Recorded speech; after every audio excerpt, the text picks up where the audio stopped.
వచ్చాడు మంది ఉన్నారు. భాయ్ సాబ్ వసూలు దేవుడి పేరు చెప్పి వసూలు చేస్తారు. వచ్చాడు మంది ఉన్నారు. ఎంతమంది ఇప్పుడు ఎన్ని వీడియోలు మీ టాపిక్ గురించి మాట్లాడండి. ఎన్ని వీడియోలు చూపించాలంటున్నా. మీ దాంట్లో వసూలు చేస్తారు లేరా? మీ దాంట్లో ఎక్కడ? మా దాంట్లో అంటే పేర్లు చెప్పుకుంటా పోతే బ్రదర్, మీరు వేరే ఎప్పుడు చూసినా పొద్దుగాల లేస్తే వేరే మతాలను కించపరచడం, వేరే వాళ్ళని తిట్టడము, ఇదేనా మీ పని? ఇంకా వేరే ఉద్దేశం ఏం లేదా మీకు? ఇప్పుడు మిమ్మల్ని ఎందుకు పిలిచిన అనుకుంటారు మీరు? తిట్టడానికి పిలిస్తే వచ్చిరా, మీరు వచ్చిరా ఇడికి? నేను మిమ్మల్ని పిలిస్తే వచ్చిరా, మీరు వచ్చిరా? ఎవరు పిలిచారు? మీరు పిలిచారు, నేను వచ్చాను. నాకేం పని పాటలేదు అనుకుంటారా ఇక్కడికి వచ్చి తిట్లు తిట్టించుకోవడానికా? ఎందుకన్నా ఊరికే ఇట్లాంటి చిల్లికి వచ్చేసాడు.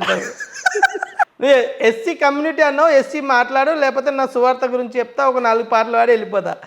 కాంట్రవర్సీ క్వశ్చన్లు వద్దంటావు.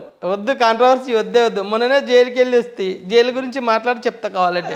ఎన్ని రోజులు ఉన్నావు జైల్లో? 7 days ఉన్నా. 7 days. ఎందుకు పోయినావు అన్న? జైలుకి ఎందుకు పోయినావు? Actually totally false allegation. ఎందుకంటే ఇది కోర్టులో ఉంది కాబట్టి మనం మాట్లాడే అవసరం లేదు. ఎందుకు పోయినావు చెప్పురా, అది ఏముంది? అది కోర్టు కేసులో ఉంది కానీ, కాబట్టి నేను ఇంకా దాని మీద డిస్కషన్ చేయొద్దు. యాక్చువల్లీ జైలుకి వెళ్ళిన తర్వాత ఏంటంటే నాకు కొత్త విషయాలు చాలా బాగా, అసలే ద గ్రేట్ఫుల్ బ్యూటిఫుల్, అంటే ఇంగ్లీష్లో చాలా మంచి వర్డ్స్ ఉంటాయి కానీ బ్రో, నిజంగా ఇంగ్లీష్ నేర్చుకోవడంలో చాలా కొత్త అనుభవాలు, కొత్తలు తప్పచ్చు. ఎందుకంటే నేను మోటివేషన్ స్పీకర్ అని చెప్పి ఇంతకుముందు చెప్పాను. ఒకడు చిన్న 12 సంవత్సరాల అబ్బాయి వరంగల్ సెంట్రల్ జైల్లో తండ్రిని చంపేసి ఎక్కడంటే ఇట్లా మంచం కింద పెట్టి బయటకు వస్తే వానికి నేను మోటివేషన్ చేశాను. అరే ఎందుకు చంపినారు నాన్న అంటే, ఆస్తి గురించి చంపానని చెప్పి చాలా మోటివేషన్ చేసి వాడి గురించి ప్రార్థన చేసి వాడిని రక్షణ మార్గంలోకి నడిపించడం జరిగింది. ఒకవేళ మనము జైలుకి వెళ్ళిన పర్పస్ ఏంటంటే, నేను జైలుకి వెళ్ళిన రోజు ఒక అతను కనిపించాడు, ఒక మర్డర్ చేసిన అతను కనిపిస్తే పొద్దుగాల లేవగానే తింటాడు, కానీ ప్లేట్ కడుక్కోవడానికి వాష్రూమ్ వెళ్ళడానికి కూడా చాలా ఇబ్బంది పడుతున్నాడు. ఫిజికల్లీ హ్యాండిక్యాప్డ్, కాళ్ళు నడవడానికి రాదు. నేను అన్న ఆ ప్లేట్ ఇవ్వండి, నేను కడిగి పెడతాను. ఆ ప్లేట్ ఏదో నేను పెద్ద గొప్ప, నేను ఇదేనా కాదు, అన్నీ తగ్గించుకొని ఆ ప్లేట్ ఎప్పుడైతే ఇస్తారో నేను కడిగి పెడతాను. రోజు గ్లాసు కడిగి పెట్టేవని, రాగానే టీ ఇచ్చేవని, పొద్దున్న టిఫిన్ ఇచ్చావని, నైట్ డిన్నర్ అతనికి చక్కగా ప్లేట్ కడిగి ఇచ్చావని చాలా ఆనందపడ్డాడు. అసలు నిజంగా ఆనందపడ్డాడు. ఒక 7 days తర్వాత ఏమైందంటే, ఆయన వచ్చేటప్పుడు బ్రదర్ మీరు క్రిస్టియనా అని అడిగారు. నేనేమంటున్నానంటే, దేవుని పేరు చెప్పుకొని దేవునికి ఇష్టం, క్రియలు లేని విశ్వాసము మృతం అన్నాడు. ఎవరైతే క్రియలు లేని విశ్వాసం జీవిస్తారో వాళ్ళు మృతులు, సచ్చిన శవాలు లాంటి వాళ్ళే. అందుగురించే దేవుని ఎవరైతే పోలి నడుచుకుంటారో, దేవునికి ఇష్టానుసారంగా బ్రతుకుతారో వాళ్ళు నిజమైన యేసుక్రీస్తు బిడ్డలు.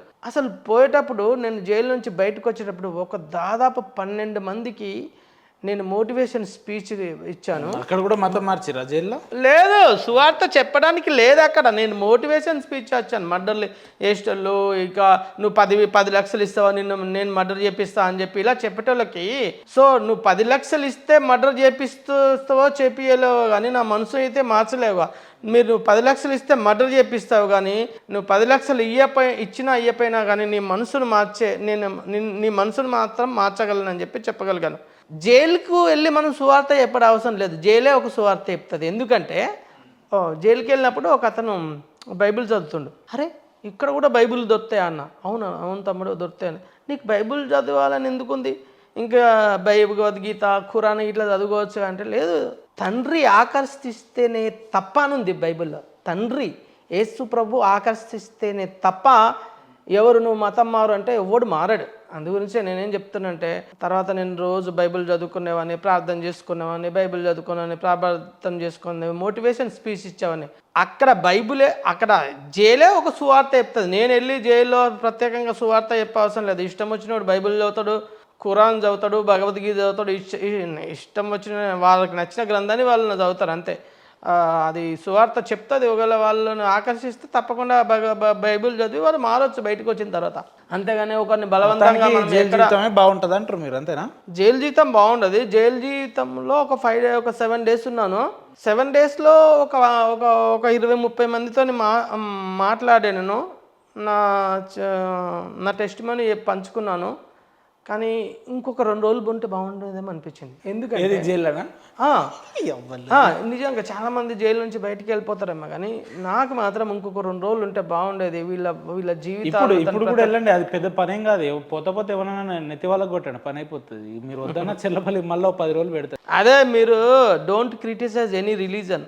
I don't know don't criticize any religion, any caste, any place. అరే రిలీజియన్ ఎవరు క్రిటిసైజ్ చేస్తారు? మీకు జైలు అంటే నచ్చిందని చెప్పారు మీరే. అవును, నచ్చింది చెప్పారు.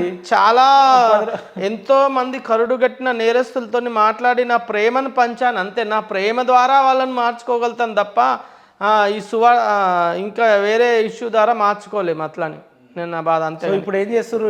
నా ఇంటెన్షన్ మీకు అర్థం కావట్లేదు. ఇంటెన్షన్ అర్థమైంది. ఇప్పుడు ఏం చేస్తారు? ఎటు పోతురు? ఏం మీ రోజువారీ కార్యాచరణలు ఎట్లుంటాయి?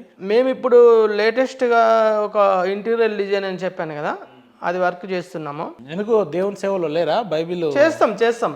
ఎక్కడ నేను చెప్తాను, let me complete now. Interior design చేస్తున్నప్పుడు ఒక మంచి ప్రాజెక్ట్ వచ్చింది. 15 lakhs ప్రాజెక్ట్ వస్తే వాళ్ళకి ఏ టైప్ ఆఫ్ ఇంటీరియర్ కావాలి, మంచి కస్టమైజ్డ్. పర్సనల్ బిజినెస్ గురించి కాదు నేను చెప్తున్నాను, నేను దాని గురించి దేవుని గురించే చెప్తున్నాను. ఒక మంచి ప్రాజెక్ట్ వస్తే 15 lakhs వస్తే ఆ 15 lakhsలో వాళ్ళకి మంచి ప్రాజెక్ట్ ఇవ్వగలిగాను. వాళ్ళు నచ్చి ఇంకొక ఇద్దరికి చెప్పారు. ఇది మనకు నచ్చితే, మనం మంచోళ్ళమైతే, మన యాటిట్యూడ్ మంచిదైతే, మన బిహేవియర్ మంచిదైతే, మన ప్రవర్తన బట్టి ఎవరైనా మారాలి. కానీ ఏదో దేవుని నమ్ముకోండి, మతం మారండి, దశమ భాగాల గురించి దేవుని మారుస్తామంటే అది వేస్ట్. అది ఇప్పుడు పొద్దున్న లేచేదే జరిగేది అదే కదా. దేవుణ్ణి మార్చామని చెప్పి మా మతంలోకి రండి అని చెప్పి దేవుణ్ణి నమ్ముకుంటే మీకు అద్భుతాలు జరిగిపోతాయి.